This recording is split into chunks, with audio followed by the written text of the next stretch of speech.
आप सबके श्री चरणों में फिर से कोटि कोटि प्रणाम। 15 साल पहले बाबा हरदेव सिंह जी ने विचारों में एक बात बहुत सुंदर कही थी कि अगर ये माइक जिसमें वो बोल रहे थे, अगर ये समझ ले कि मैं बोल रहा हूँ तो गलत है। वो बात समझाने की क्या कर रहे थे कि जो एनर्जी इस माइक के अंदर से फ्लो होती है और जो उनके घट से निकल रही है, वो ब्लेंड होके उस पूरे मंडप में जहाँ पर सत्संग समागम चल रहा है वहाँ लोगों को सुनाई दे रही है। उस एटर्नल गुरु की बात कर रहे थे, क्योंकि घट तो है गुरु का एंड वी आर ब्लेस्ड कि हमें वो घट प्राप्त हुआ, क्योंकि हम सबका जो घट है वो उस माइक की तरह ही होता है, लेकिन जो एटर्नल रियलाइज सोल होता है वो उस सत्य को बांटने की शक्ति रखता है। इसीलिए परम गुरु का हमारे जीवन में भी आना बहुत ही कृपा होती है, लेकिन इसके आगे बढ़ना है। अब गुरु का जब शरीर 2016 13 मई को जब घर छोड़ा गुरु ने, तब गुरु कहीं गए नहीं थे, वो मुझे समझ आया। क्योंकि जब मेरी लास्ट मुलाकात उनसे हुई, the gauge he had, the gaze upon me was like something which I cannot even explain through my words. And that gaze of Guru, वो गुरु का देखना और मेरा उनसे एक रिलेशनशिप बनना was without words. It was beyond words. But after that, in 2019 मैंने इस 2016 से लेकर 2019 में, अब आप बोले कि गुरु शरीर है तो हाँ, शरीर तो नहीं था, लेकिन what happened in 2019, the gauge of Guru, that energy, वो एनर्जी आपके भीतर में रियलाइज सोल की तरह आपको समझा रही है कि तू भी शरीर अब नहीं है। तभी मैंने 2019 में मृत्यु का जब एक्सपीरियंस हुआ, तब मैंने ये बात को रियलाइज़ किया कि जब गुरु शरीर नहीं तो शिष्य भी तो शरीर नहीं। तो फिर वो जो बात कर रहे हैं कि माइक की बात नहीं कर रहे थे, वो उस तरंग की बात कर रहे हैं जो हम सबके भीतर है। अब वो तरंग कैसे पहचानी जाए आपके भीतर? जब आपके मन में 100% प्रेम, 100% करुणा, 100% हर चीज़ 100% पे टिकी रहनी चाहिए। यहाँ 99.9 काम नहीं आता कि मैं ये भी कर रहा हूँ और वो भी कर रहा हूँ, राइट? तो it's a very wise movement of somebody's life where you start using your wisdom at the highest peak, your विवेक, क्योंकि मन बुद्धि तो उस पाटन के बीच में है। It will let you analyse, वो आपको पीसते रहती है, एनालाइज कराती रहती है कि ये नहीं, राइट? और उसी कन्फ्यूजन में वो पिस जाता है। हमारा जन्म बहुत अनमोल है, होता ना बारंबार। अब मनुष्य जन्म इतना अनमोल है और पीसना भी है अपने आप को, तो फिर कैसे चलेगा? धरती पर आकर आपने जो बाजी थी, कहाँ जीती?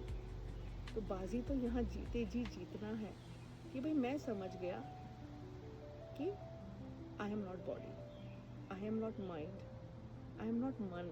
ये कैसे समझोगे? इसीलिए सिमरन जो देते हैं, सेवा जो देते हैं, सत्संग जो देते हैं, वो बहुत इम्पोर्टेंट हो जाता है। आपके सब्जेक्ट को कॉन्स्टेंटली एक पेड़ को नर्चर देता है। सत्संग, सेवा, सिमरन आपको नर्चरिंग देता है। अगर आपका विषय और विकार अभी ख़त्म नहीं हुए तो वो पाप ही है। मतलब विषय नहीं बनना चाहिए। That means you should become thoughtless. आपके मन में कोई भाव नहीं होना चाहिए। Can you live with that? ये मेरे साथ मृत्यु के एक्सपीरियंस में मुझे पता चला, because at that moment it was just I was there was no mind, there was no body, there was no मन।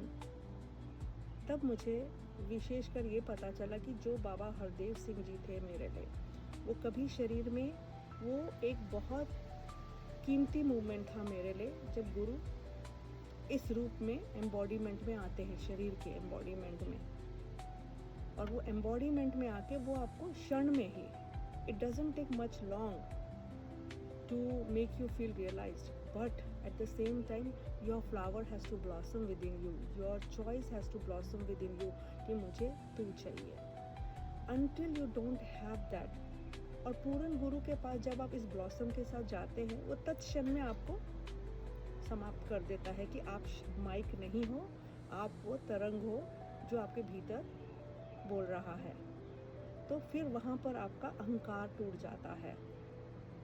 आपका अहम टूट जाता है, क्योंकि अब आप कुछ भी नहीं हैं। क्योंकि जिस तरंग से माइक बोल रहा था, वो तरंग की वैल्यू होती है। आप कितने भी विजडम कमा ले, कितने भी ग्रंथ पढ़ ले, कितने भी विचारधाराओं में जाए, जब तक आप मन बुद्धि का विषय रखेंगे कि मन से चल, मेरा मन नहीं कर रहा या मेरी बुद्धि ऐसे बोल रही है, तब तक ये पूर्णता का विषय हो ही नहीं सकता।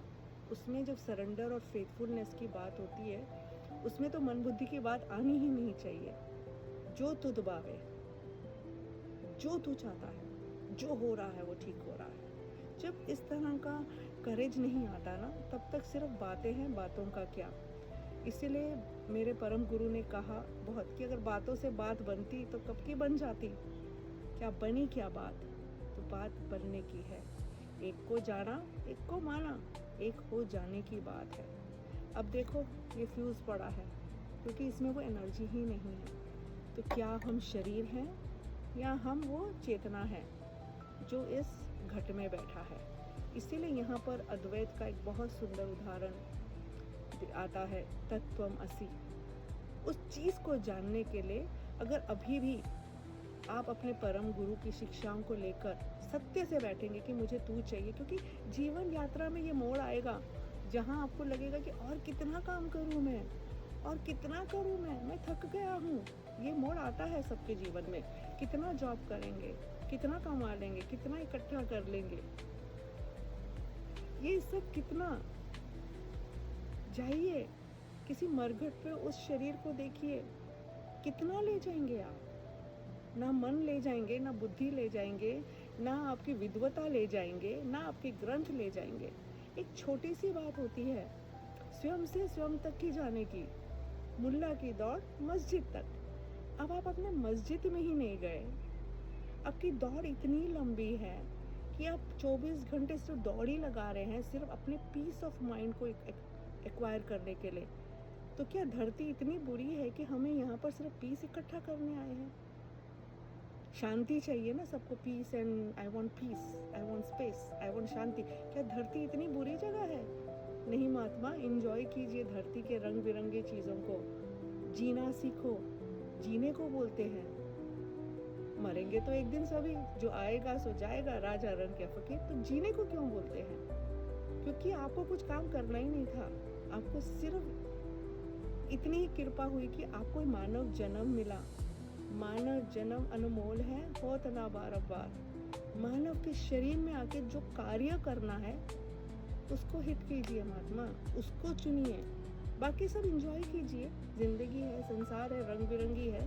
एंजॉय कीजिए अपने आप को। सोचिए कि आप मानव शरीर में आए हैं, आपके पास मन बुद्धि है, आपके पास फ्री विल है, आपके पास विवेक है।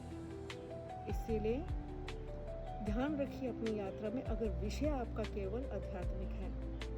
वरना जो हो रहा है ठीक ही हो रहा है, उसकी मर्जी है ना। तो इसलिए enjoy your day. Thank you.